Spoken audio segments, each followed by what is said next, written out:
Oh, okay. So now there's just a scene confirming that Saya was the one who stole Chizuru's film, which we already knew. Right? It was already confirmed when they bring back the empty roll of film Chizuru had, and it's like, oh yeah, it was in Saya's belongings. Like, okay, so we know who fucking stole it, but please show me. She unwinds the film, holds it up to the sun. It was pitch black. She couldn't tell what pictures it taken. She's holding it up to the light, hoping to ruin the photographs. And it's just a blank roll of footage. That's hilarious.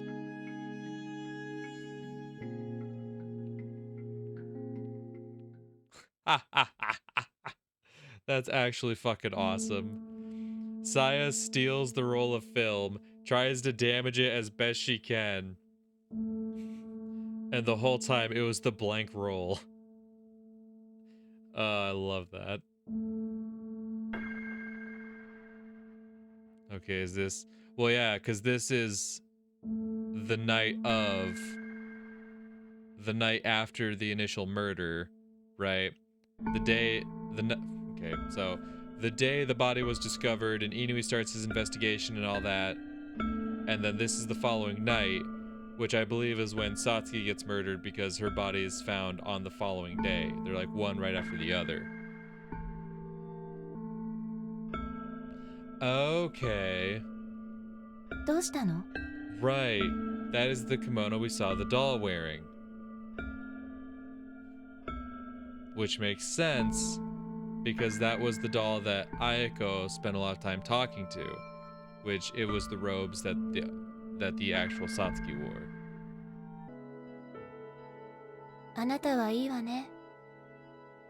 Ooh. That's Satsuki saying that, isn't it?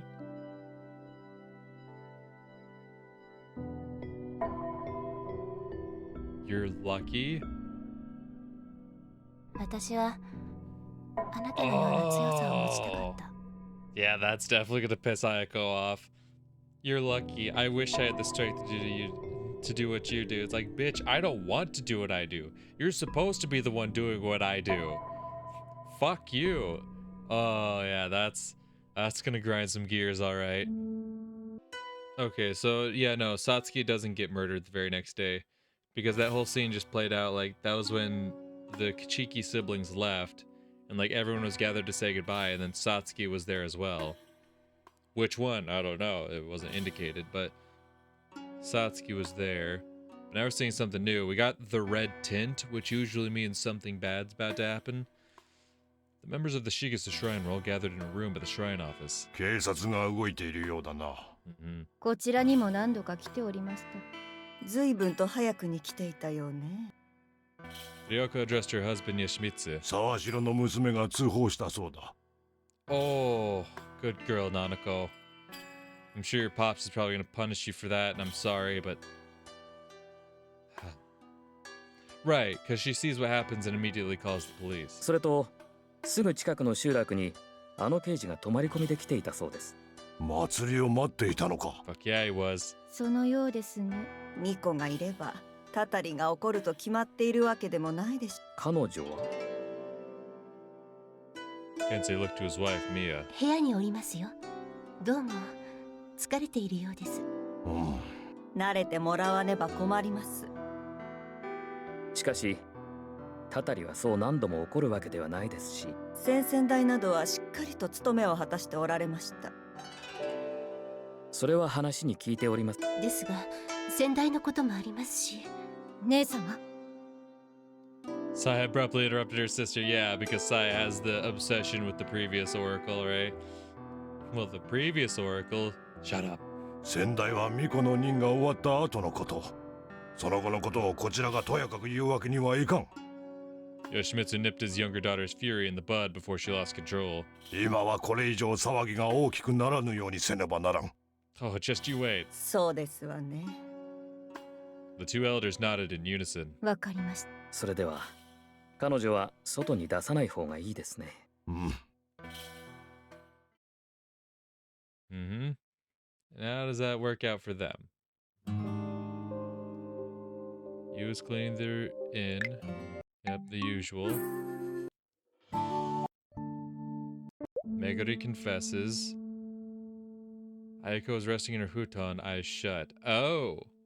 And then I'm guessing, Satsuki goes for the fucking sneak attack, the surprise attack, if you will. It'd been hours since she'd gone to bed, yet slumber still eluded her. Oh, she can't sleep. I see. Was it because she'd been confined to this room for days? Or possibly due to lazing about so long without lifting a finger like a sloth? No, perhaps the fear of facing another spine-chilling nightmare was what kept her awake. Dread would seize her in its clutches come nightfall. She saw black, white, and red in the darkness. Her mind was fading. And yet, for some reason, she told herself that she mustn't fall asleep. For no matter how hard she tried to fight it, she couldn't keep the revolting memories out of her mind.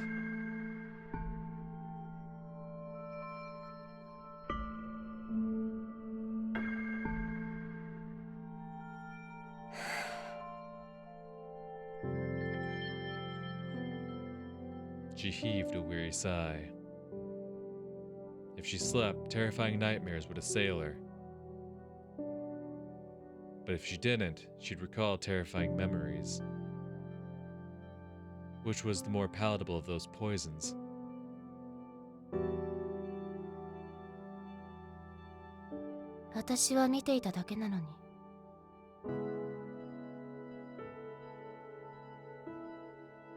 Just then, there was a voice.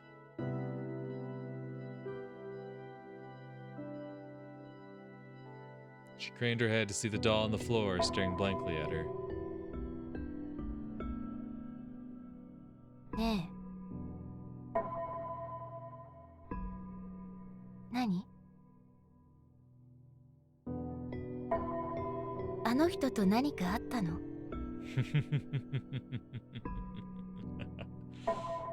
？Yup. 何か？ Like what? Ayako's heart nearly caught in her throat, despite her efforts to answer as casually as possible. One thing I will say, too, that I've noticed, and maybe it's just because I know who they actually are, but maybe it's just credit to the voice actress's part, but I swear whenever I hear the one who's supposed to be Ayako speak, I do catch little bits that almost sound like as if it's Huyumi speaking in like a bit higher pitch, right? Like it sounds like some of the inflections do remind me of Huyumi a bit. And maybe it's because I'm looking for it, but the other one doesn't sound like that. Whereas when Ayako speaks, I'm like, I catch little bits. I'm like, that is Huyumi. That sounds like Huyumi.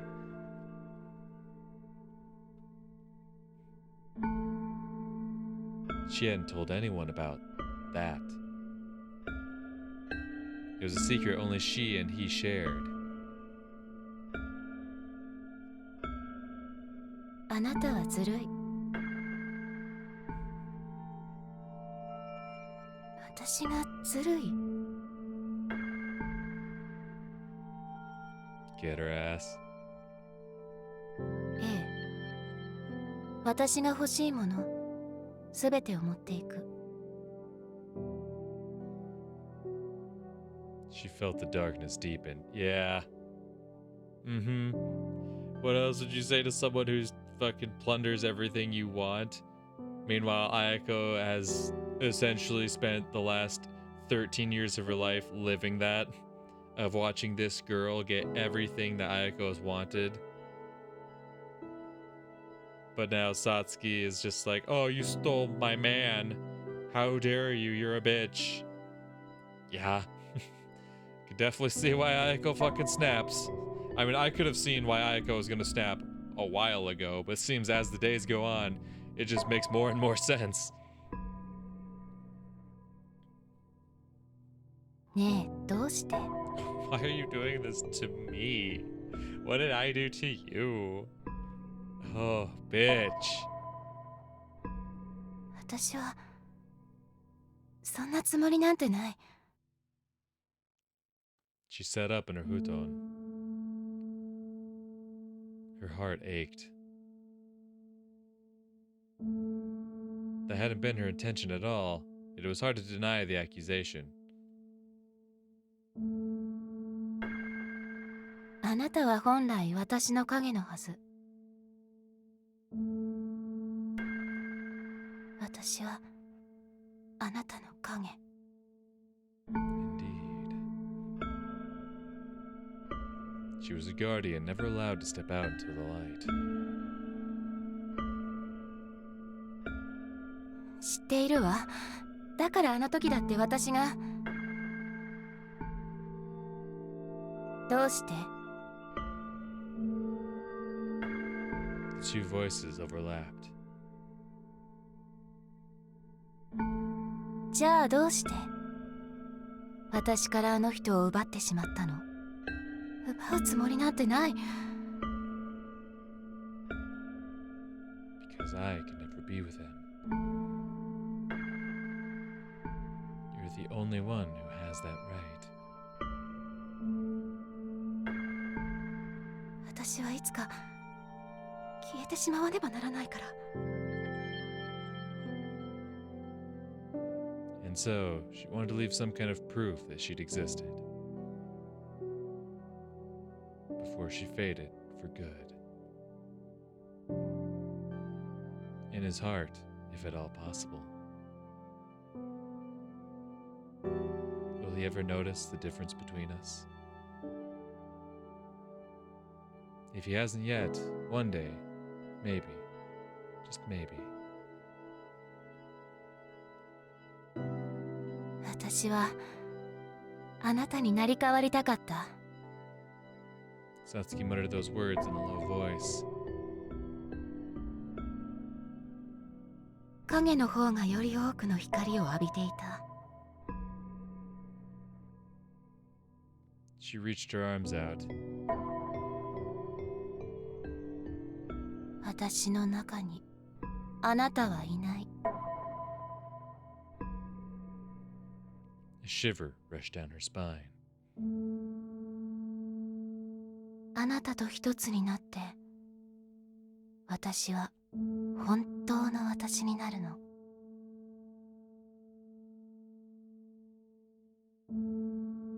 私はまだ。 Satsuki stretched out her hands.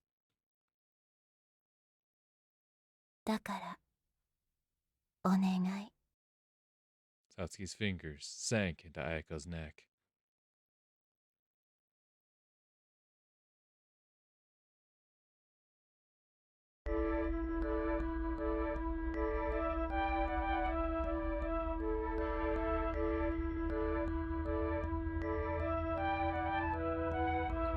She firmly took hold of the futon sheets, the very same futon where a corpse now lay.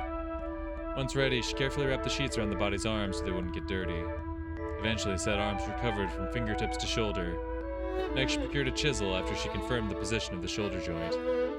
Okay, and this is Saya. Uh-huh.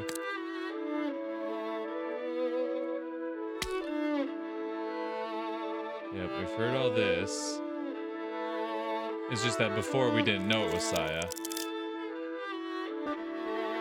And see, that's something I had pointed. That's something they mentioned before too. Her fingers glided over to the root of the corpse's legs, right?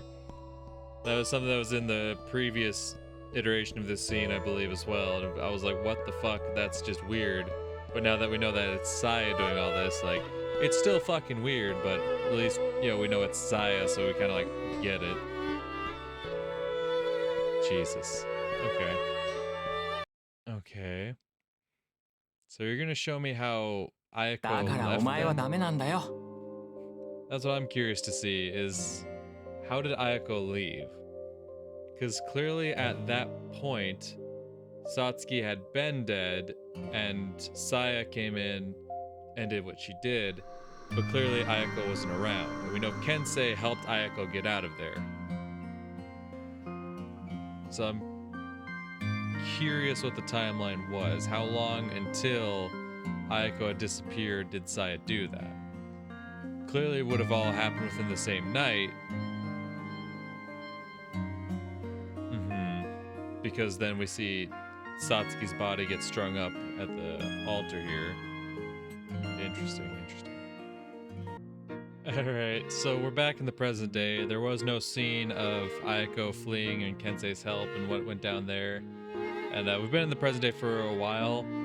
I've been going to a few spots, like, you know, when it goes to the map location, tells, you know, the guide says, you should go here, see these scenes. I haven't been putting them in the video because a lot of it's just like, oh, Reiji went to the school. Oh, hi, Yukari. What's for dinner tonight? Okay, cool. And that's the end of the scene. But this one fucking made me chuckle. We go to the school, and he's like, he was hoping to find Yukari, but he runs into Yukiko, and she says, can I ask you for a favor? Could you please do something about your sister's bug mania?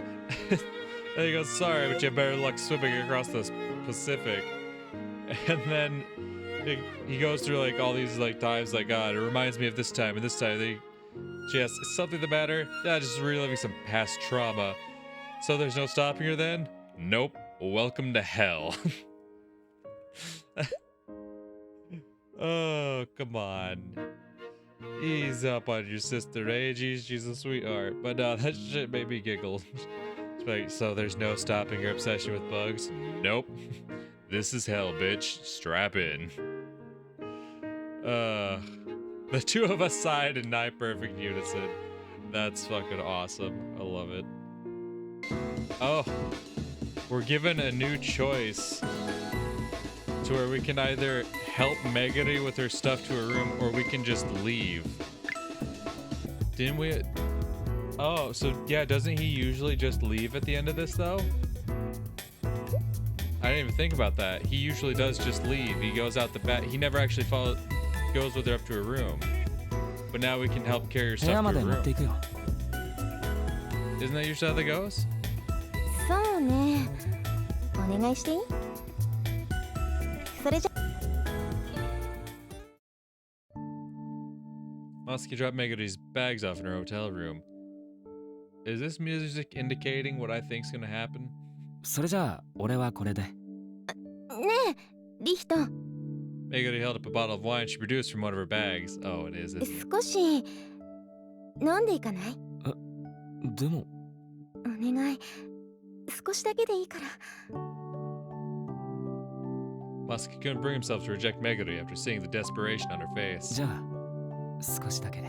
Oh, and then they're gonna get absolutely plastered and wink wink nudge あ nudge. りがとう。Megari smiled and brought over 2 glasses. ワイングラスじゃないから雰囲気は出ないかもしれないけれどね。She jammed the corkscrew into the cork and twisted it. あれ？抜けない。貸してごらん。Masuki took the wine bottle and pulled out the partially unstuck cork by force. うわ、すごい。Wow. 別にすごいことじゃないよ。He then handed the bottle back to Megari. 筋肉もすごいついてるもんね。昔はヒョロヒョロとしてたのに。これでも随分落ちたさ。兵隊になれば嫌でもつくようになるからね。Megari fell silent when she realized what Masuki was implying. ごめん。今のは俺が余計だった。そんな、私こそごめん。Megari bowed. 別に気にしちゃいないよ。戦争に行って鍛えられたのは事実だからね。飲もうか。The pair clinked their glasses. あ、おいしい。That's prime? I thought it was wine. Nah, but that's prime. Who the fuck says that? I don't even think that's like a phrase that's said like in the 50s, like, oh, that's prime. As far as I know, that is a phrase that's used in like the UK, I think. I think that's something they say. Oh, it's fucking prime, mate. That's prime.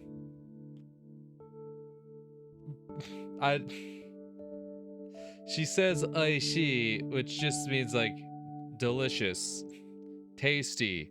It's some variation of that, right? So they could have just gone with a simple like, that's really good. Not, oh, that's prime. That's so dumb. Why?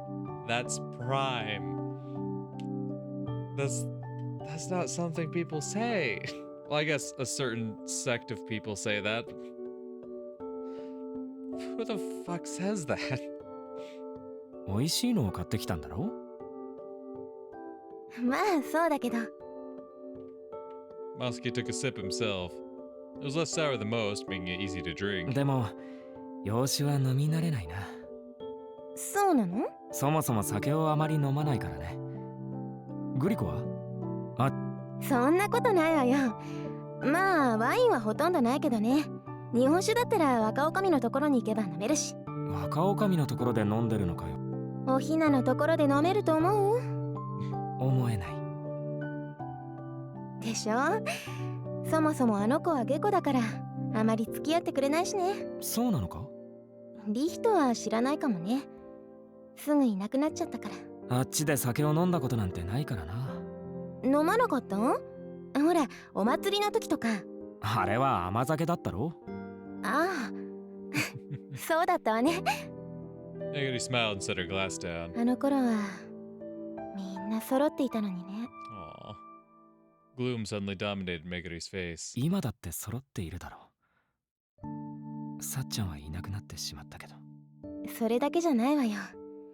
向こうに残ってるのは私と若女将だけだから。 Meguri suddenly embraced Masuki. グリコ？いきなりいなくなって Aw, 心配したんだから。 sweetheart, no. I already feel bad enough for you. And you don't get a chance to catch it. Well, maybe this can be your dub that you catch before you fucking catch a flatline. Meguri's sobs crept into his ears. Moments later, she wrapped her arms around his back. ごめん。バカ。 Meguri drew close and kissed Masuki on the lips. グリコ、俺は。言わないで。 Meguri shut him up with another kiss. 分かってる。それでもいいから一度だけ思い出を作らせて。 Masuki fell into the bed with Meguri. Yep. I could already tell from the music where this was going. ねえリヒト、覚えてる？何を？私が告白した時のこと。 It's quite the conversation to be having when you're connected like that. ああ。あの時は。今にして思えば同年代の男の子が一人。多分そうだよ。That was the only reason he could conceive anyway. ナオちゃんなんかは年上だったし、若女将が好きだったから。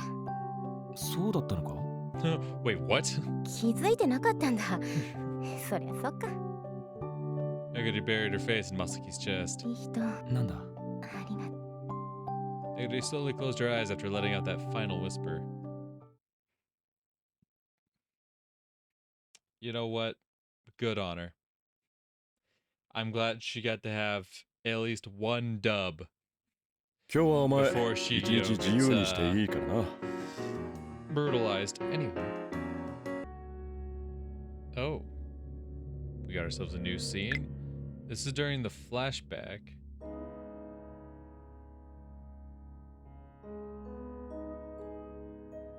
Interesting.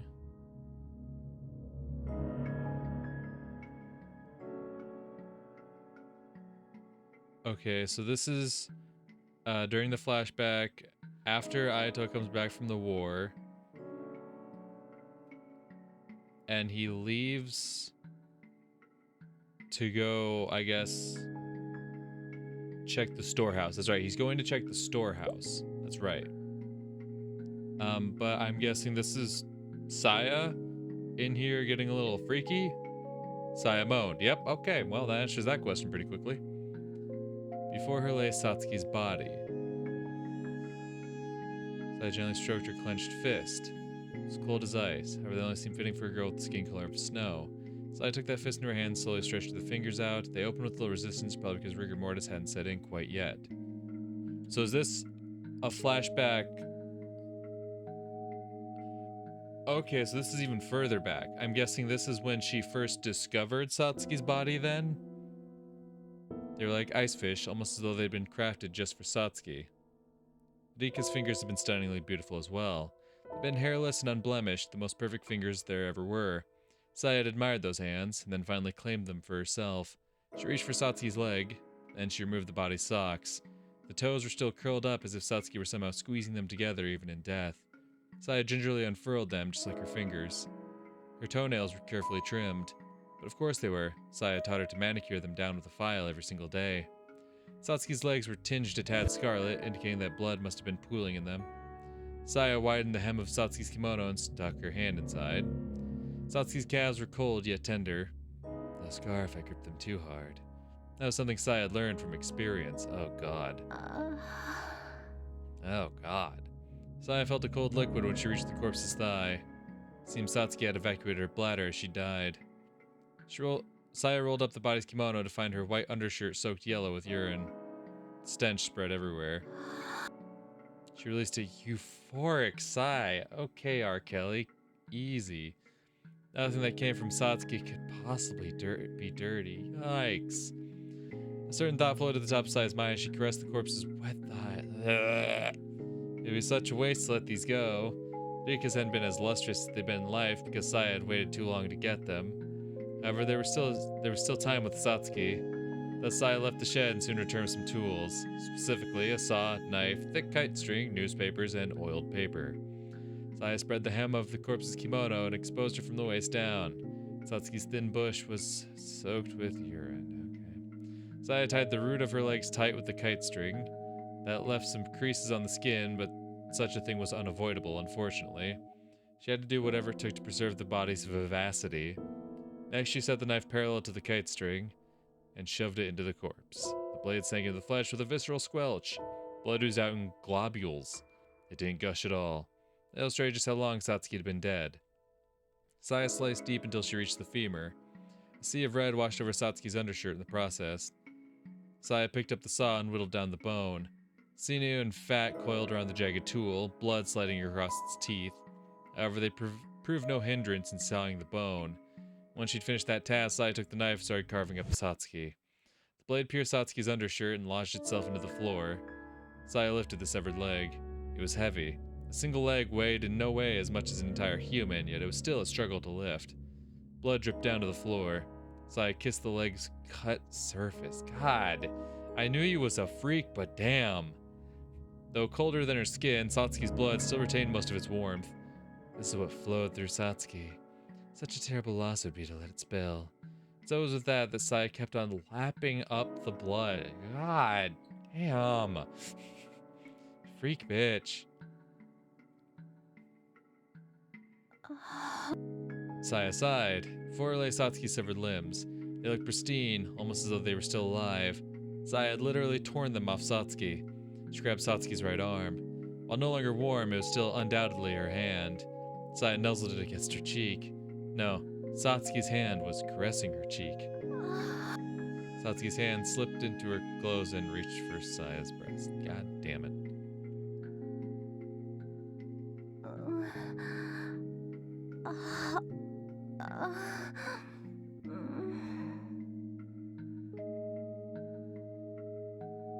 Freak bitch. Satsuki's fingers brushed against Saya's nip. Saya pleaded and squished Satsuki's hand as hard against her breast. She squeezed Satsuki's arm between her legs, then she wrapped her own arms around it as if locking it in an embrace and savored its chill with her entire body. She licked Satsuki's fingers from top to bottom over and over again, all so as not to leave behind a single speck of filth. The saliva-coated fingers reached for her breast once more. Blood dripped from the arm and splashed onto Saya's, making it appear as though she'd just been deflowered. God damn. Saya continued pleasuring herself as she silently writhed in arousal. Freak bitch. God damn. I don't know why. I don't know why you felt the need to show me that.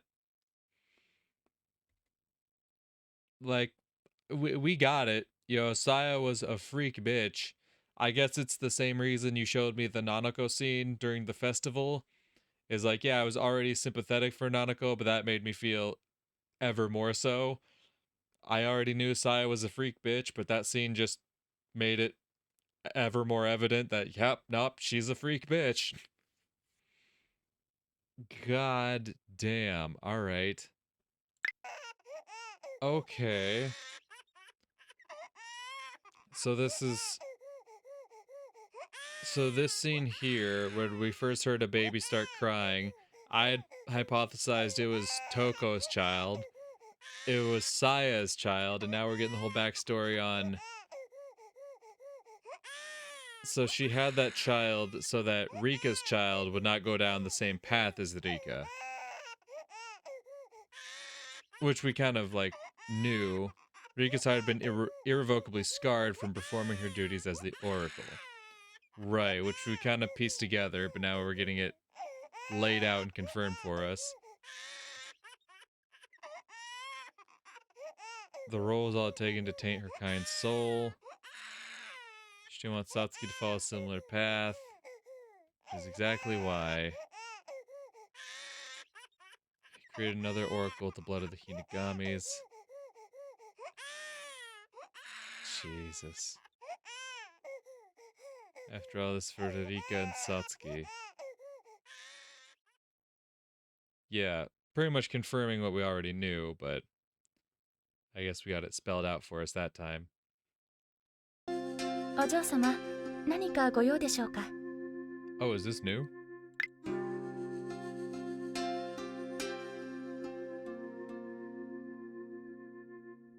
Okay, so Reiji was like thinking about like, oh, how are their candidates chosen, the bridal candidates? But now it cuts to the scene where Yuka gets summoned by Karen, which is something I don't think we've seen before. Well, clearly we haven't because my skip stopped here. ちょっと聞きたいことがあるの。私に答えられることでしたら。たあいないお話ですから。Indeed, it was all so very silly. はあ。それで何でしょうか。ゆかさんは自分の父親のことを覚えてる？え？父ですか？ええ。ゆかさんのお母様はこちらで働いていましたから、私もよく存じているのですが。So Karen came to the conclusion that since she didn't know anything about Yuka's father, that she just naturally assumed that her own father had been being a horn dog again, spreading a seed all over Japan, that Yuka was actually Shizuru's child. Okay. そうですね。Yeah, and of course Yuka doesn't know anything about her 私も dad. あまり知らないんです。知らない？私が生まれたばかりの頃に亡くなられたとしか聞いていませんから。そう。Uh-huh. Karen couldn't take Yuka's words at face value. That said, she was also aware she'd probably get the same answer no matter who she asked. In fact, perhaps Yuka believed it to be the truth. Okay, so yeah, Karen's all paranoid. It's like, yeah, she's actually one of my father's daughters, isn't she? When in fact, the stories around Yuka are true and her father has been dead. But in actuality... ねえ、ゆかさん。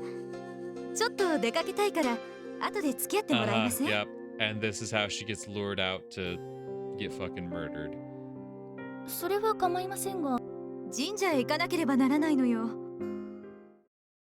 Right, and we know how that goes down. Okay. I mean, and that's exactly how I expected it to go. Is that Karen was just like, yeah, let's go meet up at this spot, and then ambushes her. Yeah, totally how I expected that to go. But the fact that Shizuru and Hideyomi both said that Yuka was unqualified. Well, I don't know if Shizuru said it, but I know for sure Hideyomi did. They said that Yuka was unqualified to be a candidate means that she was never Shizuru's daughter, and Karen just assumed that because her father's whereabouts or her origins were just totally unknown. Damn. Because like the assumption was that they misread the character. They like tried to look at the sheet of bridal candidates and they misread the character because Shizuru's handwriting is terrible. And it said Yu, but she thought it was for Yuka. And then so once she asked about, Yuka's father, and Yuka's like, I don't know my dad at all. She's like, well, I guess I do. But the whole time she was actually completely dead wrong. Damn. But I guess it's a nice little piece of confirmation that says, hey, yeah, no, things went down pretty much exactly as you expected they went down. Oh, okay, this is something new. Also, Utsugi, that's the guy. That's the one who tag teamed Nanako with her dad. For lack of a more tactful way of saying that. Keigo Utsugi sat cross-legged in the room known as the meditation chamber. Where does this take place? Okay, it's just a totally new scene. I know it's definitely after New Year's. It's after they go to Hitogata and they come back from Hitogata. And Yuka gets murdered and whatnot, because obviously I already covered the fact that Karen lured her out. But it's after they come back. It's after Masaki reunites with Naori. They've seen her there. It's after the girls go visit the nursery. But now Keigo Utsugi sat cross-legged in the room known as the meditation chamber. That said, his mind was far too fettered by worldly desires to be in a state of meditation. Is Nanako being used at the Blessed Congregation? And don't tell me Naori is knowing and complicit in that either. Don't tell me that. Please tell her that Naori's ignorant of the fact that Nanako is being used, but he finds out and that's how Utsugi ends up dying. Because I mean, I want Naori to be somewhat good in this. And at the very least, I just want Nanako to catch some kind of dub. Still, this quiet room was indeed the best place to think in peace. He'd been making some preparations in secret and gathering information after Oribe had shared his thoughts with him. All his work was for the express purpose of getting his hands on the next Oracle of Revelations. Utsugi was a power-hungry man. Ever instead of taking center stage, he was the type who worked from behind the curtains to benefit himself. That was why he'd been shunned by Senri's upper echelons back in the day. Unfortunately, he curried favor with Oribe, who had been in the same boat, and had thus made a comeback with the Blessed Congregation. Tokihiro Oribe was a devoted, pious man. He truly cared for his followers, revered Michio Shigesa, and was concerned only for the Blessed Congregation's future. Whereas Utsugi is pretty much a spitting image of Michio, and the fact that he wants power and all this, and I'm guessing he wants to get his schmack wet as well. He makes me sick. Oribe himself was aware that his own days were numbered. That was why he needed to install the Oracle of Revelations as soon as possible. Senri's Oracle of Revelations had been a puppet of the man who controlled the organization from behind the scenes. So repeating history didn't sound all that bad to Utsugi. What's more, he had a fairly good idea of the Oracle of Revelations' true identity. The Blessed Congregation had once run an orphanage where they had raised many children of unknown origins. If he was right, then the girl he was thinking of had been one of them. She was also malleable as clay, which was music to Utsugi's ears. He didn't know for certain she was actually the one Oribe had chosen. Quite frankly, he couldn't have cared less. For if he was wrong, they simply had to train her from the ground up to take on the role. Okay. I just saw that Utsugi was there, and then they were talking about, like, he was fettered with his worldly desires and whatnot, and I was like, God, just please don't make me have to see another goddamn scene with Nanako. My heart breaks enough for that woman as it is already. I can't take any more of it, man. Okay, interesting. So this is after Michiru disappears from the hospital, right? And this time around, Masaki alerts people that she's been kidnapped, but as he's talking with Fumiya and Koharu, he learns that Michiru's adopted parents were members of the Blessed Congregation. So now he's headed west, which is the direction he saw the truck go that he thought took Michiru. And I guess now he's scoping out the Blessed Congregation. And if we pair that with the new scene that we saw earlier, where Itsuki was just like, yeah, we're just gonna take someone and see how it works. I can imagine, I think that's probably what she was picked up for. Masaki flagged down a taxi at the nearest station and hurried over to the Blessed Congregation's HQ. Before going inside, he quickly scanned the perimeter for the truck first. There was one parked off in the distance, but it was a four-wheeler. And since there was only so much he could see from where he stood, Masaki couldn't comb every square inch of the building. Thus, he quickly gave up on that, knocked on the front door, and asked for Naori from the young acolyte who answered. He didn't even know if his friend was around today, but he was the only one Masaki knew here who'd so much as give him the time of day. A short way later, the doors opened, revealing Naori in his robe. やあリヒト、どうしたんだい？ついさっき病院から典型会信者の娘さんが誘拐された。何かと聞かれても、白崎みちるという子だ。白崎？在家信者かな。Naori scrunched his brow in contemplation. 誘拐されたというのは推測でしかないけど、中野にある病院から西に。それだけじゃ何とも言えない。Naori smiled awkwardly. 中野から西なんてここまで来なくても間には何だってある。その可能性も考えているさ。You wouldn't have come all this way otherwise. 人、信者の娘さんを誘拐する意味がないよ。Naori raised a good point. Masaki had jumped to the conclusion that the Blessed Congregation had abducted her simply because her parents were members. なおちゃんはこの前言っていたよね。上層部は次の託戦の巫女を作ろうとして。誘拐してきた子を巫女にしようとしていると？どうして？候補者はもう決まっているからさ。俺の知る限り、その白崎みちるという子じゃない。So at this point, they've already decided on Yukiko. その候補者言えるわけがないだろ。内部でもほとんどの人が知らないんだ。Another fair point. なあ、リヒト。その白崎さん。いや、Masaki kept his answer vague, figuring it'd be best to hide that he found out from the police. 痛くもない腹を探ら。Naori shook his head. However, those words weren't directed at Masaki. もしそれが本当に誘拐事件であるならば、遅かれ早かれ警察が動くだろうね。Naori kept thinking aloud. Masaki had always envied his ability to predict several steps ahead of his current situation. 一応こちらでも調べてみるよ。もしもの時のために無関係であることを証明したい。ああ、頼むよ。Came all this way for nothing then. なあ、なおちゃん。もし典型会が無関係でないと。前提が難しいね。以前と違って典型会は真っ当な団体だから誘拐みたいな馬鹿げたことはしない。そうだろうね。Still, Masaki wanted to inquire about the possibility regardless. 悪いね、リヒト。いや、ありがとう。Naori stepped back inside. Masaki decided to leave once the door shut.